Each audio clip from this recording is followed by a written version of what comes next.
왜 우리나라 빵값이 전 세계에서 제일 비싼지 아직도 답을 못 듣고 있습니다. 조사까지 했는데 결과가 공개되지 않는다면 뭔가 숨기고 있는 게 있는 건 아닐까요? 여러분도 느끼셨을 겁니다. 빵값이 너무 비싸다. 그런데 원인이 뭐냐 하면 늘 유통의 문제라는 얘기가 나옵니다. 대기업이 폭리를 취한다. 유통 마진이 지나치다. 이런 말들 많이 들으셨을 겁니다. 작년 4월 공정위가 직접 나서 빵값 조사를 시작했습니다. 국내 제빵 시장 현황, 거래 구조, 가격 상승 요인을 면밀하게 분석하겠다고 발표했죠. 그런데 1년이 지난 지금 결과 발표가 없습니다. 그 자체가 더 큰 의문을 낳고 있습니다. 상황을 정리해보면 이렇습니다. 첫째, 빵값은 꾸준히 세계 최상위 수준을 유지하고 있습니다. 둘째, 유통구조와 대기업 중심의 거래 방식이 원인이라는 지적이 오래전부터 있었습니다. 셋째, 공정위가 직접 조사를 했음에도 불구하고 아직 결과를 내놓지 않고 있습니다.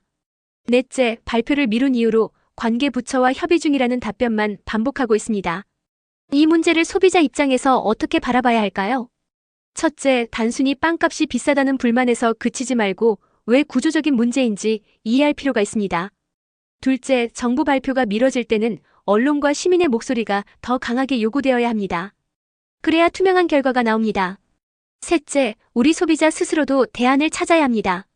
지역 베이커리 협동조합 등 다양한 선택지를 통해 구조적인 문제에 대응할 수 있습니다. 드디어 발표된 빵값 조사 결과, 그런데 내용은 우리가 기대한 것과 달랐습니다. 왜 우리나라 빵값이 비싼지 그 진짜 이유가 밝혀졌습니다. 공정위가 빵값 조사를 했는데 발표가 늦어지면서 여러 의혹이 제기됐습니다. 대기업 감싸기 아니냐, 결과를 숨기는 거 아니냐는 말까지 나왔죠. 결국 뒤늦게 공개된 내용은 많은 분들이 예상한 결과와는 조금 달랐습니다. 이 지점에서 오히려 더 중요한 걸 우리가 봐야 합니다. 공정위 조사 결과를 정리하면 이렇습니다. 첫째, 빵값이 비싼 가장 큰 이유는 원재료 문제였습니다. 설탕, 계란, 우유 등 주요 재료 산업이 독과점 구조라는 겁니다. 둘째, 시장 원리가 제대로 작동하지 않아 가격이 왜곡되고 있다는 분석이 나왔습니다. 셋째, 유통과 대기업 폭리만이 아니라 그 이전 단계의 구조적 문제가 핵심이라는 점이 드러났습니다. 이 결과를 어떻게 받아들여야 할까요? 우선 빵값 문제를 단순히 대기업 폭리로만 볼 게 아니라 원재료 산업의 구조부터 이해해야 합니다. 다음으로 과정 구조가 개선되지 않으면 유통 구조를 손봐도 효과가 제한적일 수 있다는 점을 알아야 합니다. 마지막으로 소비자와 시민단체가 꾸준히 목소리를 내야 제도적 개입과 개선이 가능합니다. 왜 우리나라 설탕값이 비싼 걸까요? 단순히 기업 폭리 때문만은 아닙니다. 관세와 시장 구조 그리고 규모의 경제가 얽혀 있다는 사실 알고 계셨습니까? 많은 분들이 외국보다 왜 우리나라 설탕이 비싸냐는 의문을 가집니다. 직접 마트에서 보면 1kg 기준 2,000원대인데 영국 테스코나 미국 월마트도 비슷한 가격에 판매하고 있습니다. 그렇다면 과연 한국만의 구조적 문제가 있는 걸까요? 공정위 조사에 따르면 국내 설탕 시장에는 몇 가지 특징이 있습니다. 첫째, 관세 구조입니다. 원당은 5% 관세지만 정제당은 30% 관세가 붙습니다. 이 때문에 값싼 해외 정제당이 들어오기 어렵습니다. 둘째, 국내는 사실상 복점 시장입니다. 소수의 대형 제당사가 점유율을 나눠 가지면서 가격 경쟁이 제대로 일어나지 않습니다. 셋째, 기업 수가 많다고 가격이 내려가는 것도 아닙니다. 기업이 많다는 건 규모가 작다는 뜻이고 결국 생산 단가가 올라갑니다. 소비자 입장에서 구조를 이해하려면 이렇게 보셔야 합니다. 먼저 단순히 외국보다 비싸다는 비교보다는 관세 체계를 확인해야 합니다. 다음으로 시장 참여 기업 수와 생산 단가의 관계를 이해해야 합니다. 규모가 작으면 단가가 높아지고 규모가 커지면 단가가 내려갑니다. 마지막으로 복점 시장에서 경쟁을 촉진할 제도적 장치가 있는지를 살펴야 합니다. 왜 우리나라 계란과 우유 가격은 늘 비쌀까요? 그 답은 시장 원리가 아니라 생산자 중심의 가격 구조에 있습니다. 많은 분들이 빵값이 비싼 이유를 유통이나 대기업 때문이라고 생각합니다. 하지만 그 이면에는 계란과 우유 같은 원재료 가격 구조가 숨어 있습니다.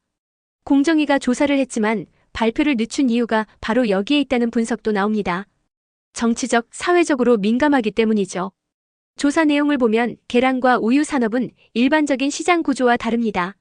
첫째, 생산자가 가격을 정합니다. 계란은 생산자 단체가, 우유는 원유 가격 연동제를 통해 사실상 공급자가 가격을 책정합니다. 둘째, 생산 단가가 세계적으로 높습니다. 규모가 작고 흩어져 있어 효율성이 떨어지기 때문입니다. 셋째, 이 구조 때문에 시장 원리가 제대로 작동하지 않고 소비자는 늘 높은 가격을 지불하게 됩니다. 이 문제를 바라볼 때는 몇 가지 포인트가 있습니다. 먼저 단순히 비싸다는 불만을 넘어서 왜 구조가 이렇게 만들어졌는지 이해해야 합니다. 다음으로 규모와 효율성의 문제를 개선하지 않으면 가격 안정은 어렵다는 사실을 인식해야 합니다. 마지막으로 시장 자유화 요구와 농민 보호라는 두 가지 균형을 어떻게 잡을 것인지 고민해야 합니다. 이게 핵심입니다. 왜 한국 빵값은 유독 비쌀까요? 그 이유는 단순히 원가나 유통 문제가 아니라 우리가 빵을 소비하는 방식에 있습니다. 많은 분들이 빵값이 비싸서 많이 못 먹는 거다, 싸지면 더 먹을 거다라고 말씀하시지만 사실은 다릅니다. 우리나라에서 빵은 주식이 아니라 간식입니다. 그래서 해외와 똑같이 비교하면 늘 오해가 생깁니다. 바로 이 지점이 국내 빵값을 이해하는 핵심입니다. 해외 주요 국가들을 보면 빵은 주식입니다. 그래서 대량으로 공장에서 찍어내는 공장빵이 시장의 기준을 만듭니다. 우리나라는 베이커리 빵이 60%, 공장빵이 40%로 구조가 완전히 다릅니다. 이 차이가 곧 가격 차이로 이어집니다. 빵값을 제대로 이해하려면 이렇게 보셔야 합니다. 첫째, 단순히 해외 빵값과 비교하지 말고 빵이 주식인가 간식인가라는 소비 구조를 먼저 보셔야 합니다. 둘째, 시장에서 어느 쪽이 기준 가격을 정하느냐를 확인해야 합니다. 해외는 공장빵, 우리는 베이커리 빵이 기준입니다. 셋째, 빵 소비량 자체를 보시면 됩니다. 1인당 연간 소비량을 보면 한국은 다른 나라에 비해 훨씬 적습니다. 주식이 아니기 때문입니다. 왜 한국 과일값은 해외보다 훨씬 비쌀까요? 빵값과 마찬가지로 유통구조가 큰 원인입니다. 많은 사람들이 어떤 조사 결과를 보더라도 자신이 이미 알고 있던 방식대로 해석하려고 합니다. 그래서 빵값 문제도 늘 유통 폭리 때문이라는 결론으로만 보곤 합니다. 물론 유통 문제가 없다는 건 아닙니다. 특히 과일 시장은 유통구조가 가격에 큰 영향을 미치는 대표적인 사례입니다. 해외와 비교하면 우리나라 농산물 구조에는 두 가지 특징이 있습니다. 첫째, 생산비 자체가 높습니다. 농업 선진국들과 비교하면 농가 판매 가격이 몇 배나 비쌀 정도입니다. 둘째, 과일 유통 구조가 지나치게 복잡합니다. 국내 과일 가격은 주로 도매 시장에서 형성되는데 이 과정에서 가격이 크게 뛰어오릅니다. 특히 서울 가락동 청과시장에는 6대 도매상이 자리 잡고 있으며 농협을 제외하면 대부분 대기업이나 사모펀드가 지배하고 있습니다. 이 문제를 소비자가 이해하려면 이렇게 접근해야 합니다. 먼저 단순히 해외와 소비자 가격만 비교하지 말고 생산비 차이를 확인해야 합니다. 다음으로 도매 유통 구조를 점검해야 합니다. 중간 단계가 많으면 가격은 당연히 올라갑니다. 마지막으로 지역 직거래 장터나 산지 직송 같은 대안적 유통 경로를 적극 활용해야 합니다. 국내 청과 도매상 영업이익률이 20%가 넘는다는 사실 알고 계셨습니까? 위험은 없고 현금만 쌓이는 구조, 그래서 대기업과 사모펀드까지 뛰어든 겁니다. 일반적인 제조업이나 유통업의 영업이익률은 10%를 넘기기 어렵습니다. 그런데 청과 도매상은 20%가 넘습니다. 과일값이 비싼 이유, 여기서 단서를 찾을 수 있습니다. 결국 소비자가 내는 돈 일부가 이 구조 속에서 빠져나가고 있다는 겁니다. 청과 도매상이 하는 일은 단순합니다. 첫째, 경매를 통해 과일을 유통합니다. 둘째, 그 과정에서 거래 금액의 47%를 수수료로 챙깁니다. 셋째, 위험은 거의 없습니다. 물건을 직접 떠안는 게 아니라 중개만 하고 수수료를 받기 때문입니다. 이 구조 덕분에 거래량만 확보되면 어마어마한 현금이 자동으로 들어옵니다. 소비자 입장에서 이 구조를 이해하려면 이렇게 보셔야 합니다. 먼저 과일값이 단순히 농가 생산비 때문만은 아니라는 걸 인식해야 합니다. 다음으로 도매 구조에서 얼마나 높은 수수료가 붙는지 확인해야 합니다. 마지막으로 지역 직거래 장터 산지, 직송 같은 대체 유통망을 활용해 도매 구조를 최소화하는 방법을 찾는 게 중요합니다. 농가 직거래가 과연 답일까요?